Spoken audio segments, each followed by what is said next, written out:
विकासाच्या मुद्द्यावर मतदान करा असं दिनकर पाटील यांनी आवाहन केलेलं आहे। पाटील हे नाशिक पश्चिम मतदारसंघाचे मनसेचे उमेदवार आहेत।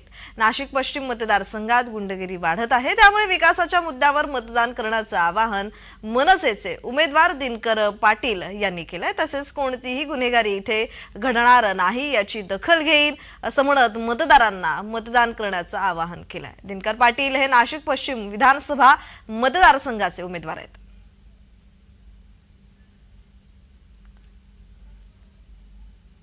नाशिक पश्चिम विधानसभा मतदारसंघामध्ये कार्यकर्त्यांच्या तलवारी आणि फायरिंग करून मारामाऱ्या झालेल्या आहे।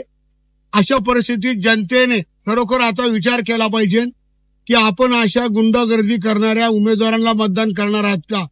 माझी विनंती आहे, मला आपलं बहुमोल मत देऊन विजयी करा। मी आपला मतदारसंघ सुरक्षित आणि सर्व माता भगिनींना न्याय देण्याचं काम करेल। कोणतेही गुन्हेगारी इथं घडणार नाही ही दखल घेईल।